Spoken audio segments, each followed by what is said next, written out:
પરેશભાઈ નમસ્કાર. નમસ્કાર નમસ્કાર. હવે તળાજામાંથી વેજોદરી ગામમાંથી બોલું છું, જીવનભાઈ. બોલો બોલો. હવે સાહેબ ગાંજો વાવો તો કઈ શું એનું કઈ આપણે ગાંજાનું વાવેતર કરવું હોય ના, ગાંજા માટે આપણે ક્યાં પરમિશન આપે છે સરકાર? તો આમાં હું વાત પરેશભાઈ, બીજું આમાં શું થઈ ગયું આમાં કઈ? હવે ગાંજા માટે તો આપણે પરમિશન આપતા નથી, એટલે આપણે એમાં કેવી રીતે મારે તમને કેવું કે એના માટે શું કરવું? જો ઈ છે ને, ગાંજો ને અફીણ ને અમુક રાજસ્થાનમાં સરકારી પરમિશન લઈને અમુક વાવે, બીજા અમુક રાજ્યમાં એની જે પરમિશન મળે છે વાવે. આપણા ગુજરાતની વાત છે તો આપણા ગુજરાતની અંદર સરકાર એની પરમિશન આપતી નથી, એટલે આપણે ગાંજો વાવી શકીએ નહીં.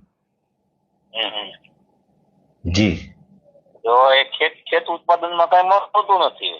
એ તમારી વાત સાચી છે, પણ જો પેલી વાત એ છે નથી મળતું ને, તો એના માટે આપણે સિસ્ટમ સામે લડી શકીએ કે ભાઈ અમને આ નથી મળતું, ભાવ વધારે મળવા જોઈએ. હું રોજ આ બાબતની રાડો પાડું છું, એ આપણે કરી શકીએ.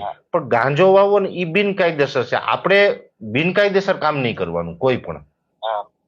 લીગલી કઈ પ્રોસેસ થતી હોય એમાં ના, પણ લીગલી પ્રોસેસ મને ખબર છે ત્યાં સુધી સરકાર આપને પરમિશન ન આપે એટલે આપણે ગાંજો ન વાવી શકીએ. જી જી. હાજી.